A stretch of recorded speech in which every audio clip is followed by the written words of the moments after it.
Bismillahirrahmanirrahim. Assalamualaikum warahmatullahi wabarakatuh. Perkenalkan, kami dari kelompok 1, terdiri dari 5 anggota, yaitu Aula Rajiah, Fazri, Miftahur Rahmah, Eka Selviani, dan Rini Puja Kesuma, yang masing-masing bekerja sama dalam memenuhi tugas mata kuliah biokonservasi dengan dosen pengampu Ibu Agustina Ambar Pertiwi, SPD MPD. So, langsung saja, inilah video presentasi dari kami. Nah, teman-teman, coba kalian berjalan ke depan cermin. Lalu perhatikan nih tipe rambut kalian. Setelah itu, lihat juga rambut teman-teman kalian. Apakah mereka mempunyai bentuk rambut seperti kalian? Beda kan? Pasti ada yang berbeda. Misalkan rambut kalian itu lurus, terus rambut teman kalian itu keriting. Nah, kok bisa ya bentuk rambut setiap orang itu berbeda-beda? Ayo, kenapa? Jadi, anak-anak, perbedaan ini terjadi karena adanya keanekaragaman hayati. Pasti kalian penasaran kan? Hah, apa sih itu keanekaragaman hayati? Jadi, keanekaragaman hayati itu adalah suatu keberagaman makhluk hidup yang didasarkan pada ciri-ciri yang dapat diketahuinya melalui suatu observasi atau pengamatan. Jadi, keanekaragaman hayati itu adalah semua kehidupan di atas bumi ini, baik tumbuhan, hewan, jamur, dan mikroorganisme, serta berbagai materi genetik yang dikandungnya, dan keanekaragaman sistem ekologi di mana mereka hidup, termasuk di dalamnya kelimpahan dan keanekaragaman genetik relatif dari organisme-organisme yang berasal dari semua habitat, baik yang ada di darat, laut, maupun sistem-sistem perairan lainnya. Jadi dapat disimpulkan bahwa keanekaragaman hayati tadi adalah suatu keberagaman makhluk hidup yang didasarkan pada ciri-ciri yang dapat diketahuinya melalui suatu observasi atau pengamatan. Nah, kemudian teman-teman, secara umum keanekaragaman hayati ini dibagi menjadi 3, yaitu keanekaragaman hayati tingkat gen, keanekaragaman hayati tingkat jenis, dan keanekaragaman hayati tingkat ekosistem. Yang pertama di sini ada keanekaragaman tingkat gen. Keanekaragaman tingkat genetik terjadi karena adanya keanekaragaman susunan gen. Jadi, perangkat gen itulah yang menentukan ciri dan sifat yang dimiliki oleh suatu individu. Contohnya, ya perbedaan tipe rambut tadi, adanya orang yang berambut keriting, lurus, ikal. Nah, itu terjadi karena adanya keanekaragaman tingkat gen. Salah satu contoh lainnya nih, ada pada bunga mawar yang bisa kalian lihat pada gambar di video. Meski sama-sama bunga mawar dan mempunyai nama spesies Rosa hybrid, tetapi warna mahkota pada bunga mawar itu kan berbeda-beda. Ada yang warna merah, kuning, ada warna putih, dan lain-lain. Nah, hal ini karena susunan gen penyusun bunga mawar yang satu dengan bunga mawar yang lain itu berbeda, teman-teman. Nah, sekarang coba teman-teman pikir, kira-kira ada keanekaragaman genetik apa lagi yang ada di sekitar kalian? Misalkan perbedaan rasa pada setiap buah mangga juga termasuk ke dalam keanekaragaman genetik loh, teman-teman. Nah, tadi kan kita sudah membahas tentang keanekaragaman tingkat gen. Kira-kira teman-teman ada yang tahu nggak apa sih penyebab terjadinya keanekaragaman gen? Oke, kalian akan mengetahuinya setelah kalian mendengarkan penjelasan selanjutnya. Bismillahirrahmanirrahim. Saya Aula Rajia. Saya di sini akan melanjutkan materi pada hari ini. Pada slide sebelumnya ada pertanyaan kan, apa yang menyebabkan terjadinya keanekaragaman gen? Nah, jadi penyebab dari keanekaragaman gen adalah karena terjadinya keanekaragaman dari susunan gen atau variasi gen pada individu. Gen ini nantinya yang akan menentukan ciri dan sifat yang memiliki oleh suatu individu. Bisa kita lihat contohnya seperti bunga mawar dan lalat buah. Pada gambar bunga mawar, mereka memiliki warna yang berbeda kan? Nah, mereka itu sama-sama bunga mawar, tapi memiliki warna yang berbeda pada mahkotanya. Nah, itulah yang menyebabkan karena memiliki perbedaan susunan gen penyusun gen pada bunga mawar. Karena perbedaan variasi gen itulah yang menyebabkan bunga mawar itu memiliki warna mahkota yang berbeda. Itulah seperti pada gambar bunga mawar dan bunga mawar merah dengan bunga mawar pink. Itu beda di penyusunan gennya. Contoh selanjutnya itu ada lalat buah. Mereka itu sama-sama spesies lalat buah tetapi memiliki warna mata yang berbeda. Coba bisa dilihat kan, itu ada matanya warna merah dan ada yang berwarna putih. Itulah yang membedakan karena mereka memiliki perbedaan di penyusun gennya. Selanjutnya, faktor bawaan dan lingkungan juga turut mempengaruhi sifat yang tampak atau fenotip suatu individu, di samping ditentukan oleh faktor genetik atau genotip. Sedangkan keanekaragaman buatan dapat terjadi antara lain melalui perkawinan silang atau hibridisasi. Jadi ada keanekaragaman alami dan ada keanekaragaman buatan. Jadi untuk keanekaragaman buatan itu contohnya seperti buah pineberry. Jadi buah pineberry ini adalah percampuran antara buah strawberry dengan buah nanas. Slide selanjutnya ini juga contoh dari keanekaragaman tingkat gen yang menunjukkan sifat-sifat yang berbeda. Contohnya bisa kita lihat pada gambar itu ada 4 wanita. Nah, mereka itu memiliki ukuran tubuh yang berbeda. Bisa ada yang tinggi, ada yang pendek, dan juga warna kulit mereka pun berbeda. Ada yang hitam, ada yang putih, ada yang sawo matang. Dan juga di sini bisa juga ada warna mata mereka ada yang berbeda, bisa biru, hitam, coklat. Serta pada rambut mereka juga berbeda. Ada yang ikal, keriting, lurus. Nah, inilah contoh dari keanekaragaman tingkat gen. Materi selanjutnya tentang keanekaragaman hayati tingkat jenis. Jadi, keanekaragaman tingkat jenis ini biasa ditemukan pada komunitas atau kelompok berbagai spesies makhluk hidup dalam genus atau famili yang sama. Jadi, kita dapat mengetahui kalau ini termasuk tingkat keanekaragaman tingkat jenis itu dilihat atau kita tahu dari genus atau familinya itu sama. Di sini ada contoh dari keanekaragaman tingkat jenis.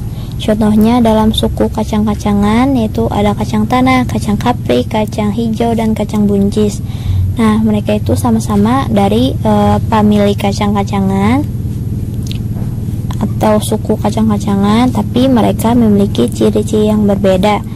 Adapun cirinya itu misalkan ukuran tubuh, batang itu ada yang tinggi, ada yang pendek. Terus perbedaan dari bentuk buah dan bijinya, dari warna biji, jumlah biji, serta rasa yang berbeda.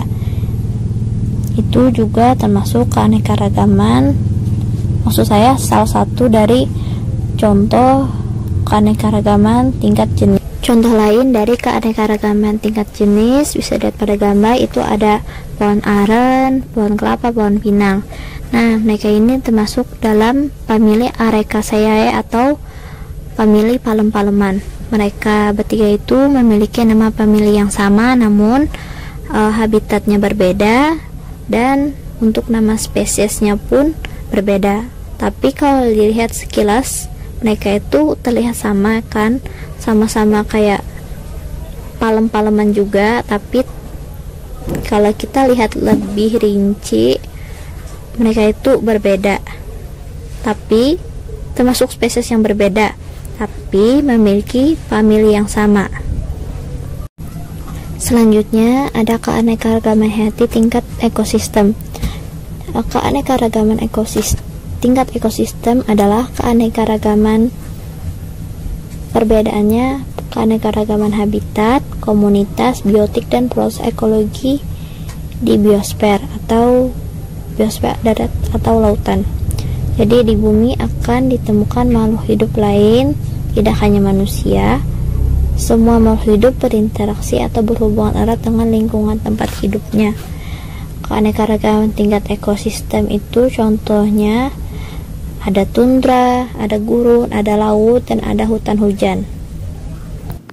Mungkin itu saja yang bisa saya sampaikan.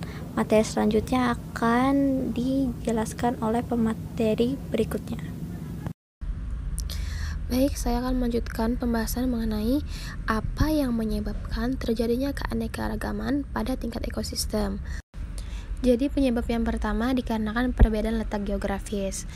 Adanya perbedaan letak geografis ini akan menyebabkan perbedaan iklim. Nah, perbedaan iklim ini nantinya akan menyebabkan terjadinya perbedaan temperatur, curah hujan, intensitas cahaya matahari, dan lamanya penyinaran. Karena adanya perbedaan iklim tadi, akhirnya berpengaruh juga terhadap jenis-jenis flora atau tumbuhan dan fauna yang menempati suatu daerah. Pastinya berbeda-beda ya, antara di temperatur yang hujannya tinggi, faunanya beda-beda dengan yang curah hujannya rendah, seperti itu. Tidak hanya perbedaan hewan, ketika ada perbedaan letak geografis, maka tumbuhan yang ada di setiap letak itu juga akan berbeda-beda, tergantung dari adaptasi si tumbuhan itu sendiri di mana dia tinggal. Contoh pada gambar itu seperti wilayah gurun. Di gurun itu kan ada tanaman kaktus ya, umum dengan tanaman kaktus. Nah, wilayah gurun ini kan minim dengan air. Nah, cara agar kaktus ini bertahan hidup dengan kondisi yang memang minim air itu dengan cara mengurangi penguapan si tumbuhan itu sendiri. Nah, kondisi ini berbanding terbalik dengan tumbuhan yang memang hidup di air. Contohnya itu teratai. Nah, kenapa sih teratai itu daunnya lebar? Itu dikarenakan untuk mempercepat penguapan air. Nah, jadi kedua tumbuhan tadi antara kaktus dengan teratai itu memiliki adaptasinya masing-masing, tergantung di mana mereka tinggal. Selain dari kaktus dan teratai itu, sebenarnya setiap tumbuhan itu memiliki adaptasinya masing-masing. Gitu ya. Jadi, perbedaan letak geografis akan menyebabkan perbedaan iklim, dan perbedaan iklim akan menyebabkan perbedaan flora dan fauna yang ada pada suatu daerah itu. Kemudian yang menyebabkan keanekaragaman hayati dikarenakan Indonesia ini letaknya di antara dua benua, yaitu Asia dan Australia, dan terletak di antara dua samudra, yaitu Samudra Pasifik dan Hindia. Jumlah pulaunya itu juga sangat banyak, serta sifat-sifat geografisnya yang unik. Nah, jadi tak ada negara lain di dunia yang mempunyai keadaan yang sama dengan Indonesia, karena letaknya ini di antara dua benua ini tadi. Oleh karena itu, Indonesia tidak hanya merupakan negara mega biodiversity, tetapi juga mempunyai tingkat endemisme yang tinggi. Indonesia sendiri setidaknya memiliki 42 ekosistem daratan alami dan 5 ekosistem laut. Nah, contohnya tuh ada padang es dan padang rumput yang ada di pegunungan Irian Jaya, sampai berbagai jenis hutan hujan dataran rendah di Kalimantan. Kemudian ada terumbu karang, sampai padang lamun di laut dan rawa bakau atau mangrove. Jadi Indonesia sendiri memiliki kekayaan keanekaragaman hayati karena memang letaknya ini yang strategis. Nah, apa sih hubungan antara ekologi, geologi dengan keanekaragaman hayati? Kalau ekologi itu sendiri kan ilmu yang mempelajari antara organisme atau makhluk hidup dengan lingkungannya. Kalau geologi, dia adalah ilmu mengenai kebumian yang mempelajari segala sesuatu mengenai planet bumi beserta isinya. Salah satu contoh hubungan antara ketiganya itu seperti pada jenis tanah tertentu atau batuan tertentu, dia akan menghasilkan tipe komunitas tumbuhan tertentu juga. Sama seperti yang telah saya jelaskan pada slide sebelumnya bahwa Indonesia sendiri kan memiliki perbedaan iklim. Kemudian adanya perbedaan letak geografis itu dia akan menyebabkan perbedaan flora dan fauna yang ada pada tempat tersebut karena mereka memiliki adaptasinya masing-masing, seperti itu ya. Baik, saya akan melanjutkan penjelasan dari Kakak Rini. Adapun pengaruh dari hubungan ekologi dan geologi terhadap keanekaragaman hayati, yaitu ada 3. Yang pertama itu adalah pengaruh ukuran pulau pada kekayaan jenis. Pada pengaruh ukuran pulau dan kekayaan jenis ini, yaitu rata-rata imigrasinya itu berhubungan dengan tingkat isolasi pulau. Lalu pulau-pulau yang jauh dari benua akan mempunyai spesies yang lebih sedikit, sedangkan pulau yang besar relatif mempunyai keanekaragaman yang lebih tinggi dibandingkan pulau kecil. Lalu yang kedua itu adalah pengaruh ketinggian dan habitat. Jadi pada dataran rendah komposisi komunitas lebih kompleks dan keanekaragaman hayati lebih tinggi dibandingkan dengan daratan tinggi. Lalu yang ketiga itu pengaruh geografi. Seperti kita tahu Indonesia mempunyai pertemuan dua biografi utama, yaitu Oriental dan Australia. Daerah yang memiliki hubungan daratan dengan benua lainnya, maka flora dan faunanya memiliki kekayaan akan spesies yang beragam. Biasanya ini memiliki kesamaan fauna antara suatu pulau dengan lainnya. Daerah yang tidak memiliki hubungan daratan yang dengan benua lainnya, maka flora dan faunanya akan memiliki jumlah spesies yang sedikit namun dapat memiliki tingkat endemik yang lebih tinggi.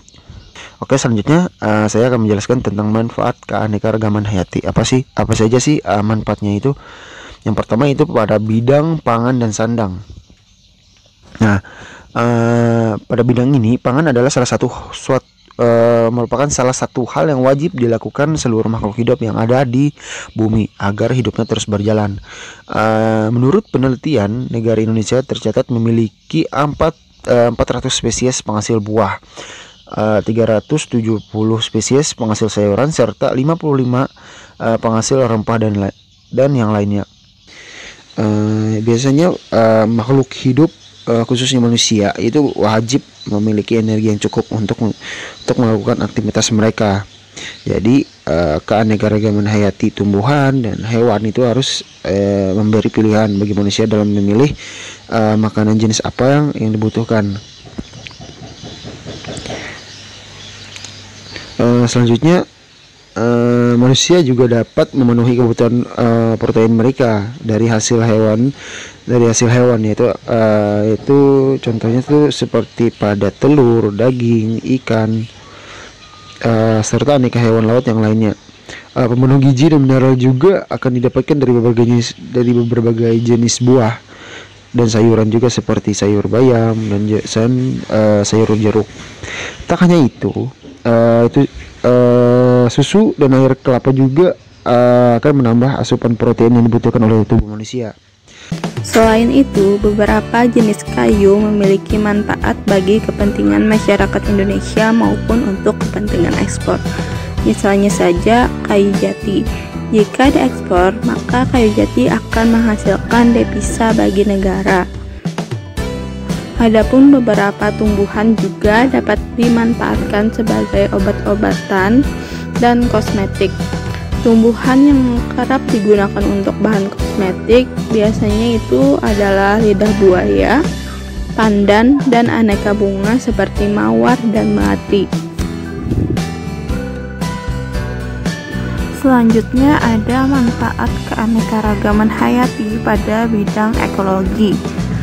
Keanekaragaman hayati ini merupakan komponen ekosistem yang sangat penting. Misalnya saja pada hutan hujan tropis. Hutan hujan tropis ini memiliki nilai ekologis atau nilai lingkungan yang sangat berperan pada kelangsungan makhluk hidup di muka bumi. Peranan tersebut diantaranya: yang pertama, berperan sebagai paru-paru bumi. Kegiatan fotosintesis pada hutan hujan tropis ini dapat menurunkan kadar karbon dioksida di atmosfer, yang berarti dapat mengurangi pencemaran udara dan mencegah efek rumah kaca. Peranan yang kedua yaitu menjaga kestabilan iklim global, yaitu mempertahankan suhu dan kelembapan udara. Selain berfungsi untuk menunjang kehidupan manusia, keanekaragaman hayati ini juga memiliki peranan dalam mempertahankan keberlanjutan ekosistem.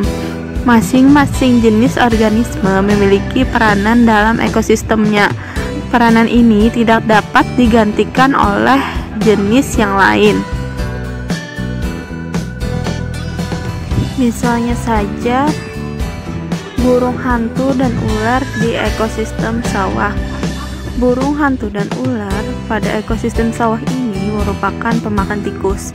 Jika kedua pemangsa ini dilenyapkan oleh manusia, maka tidak ada yang akan mengontrol populasi tikus. Akibatnya, perkembangbiakan tikus meningkat cepat dan di mana-mana terjadi hama tikus.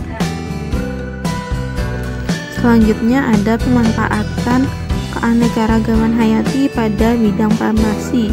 Tumbuhan yang dapat dijadikan obat tumbuh sebanyak 940 jenis spesies di Indonesia dan 250 diantaranya menjadi obat herbal. Aneka tumbuhan yang biasa dipakai untuk obat yaitu pohon kina yang memiliki fungsi sebagai obat penyakit malaria. Pohon kina ini mengandung alkaloid sehingga dapat menyembuhkan penyakit malaria.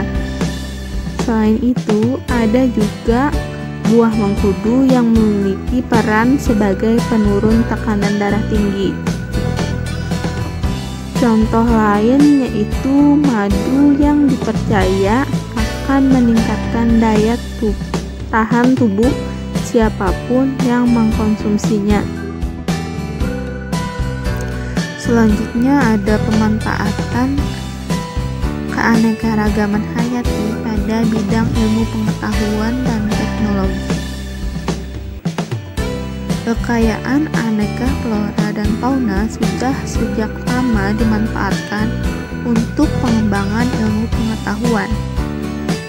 Hingga saat ini masih banyak hewan dan tumbuhan yang belum dipelajari dan belum diketahui manfaatnya. Dengan demikian, keadaan ini masih dapat dimanfaatkan sebagai sarana pengembangan pengetahuan dan penelitian bagi berbagai bidang pengetahuan.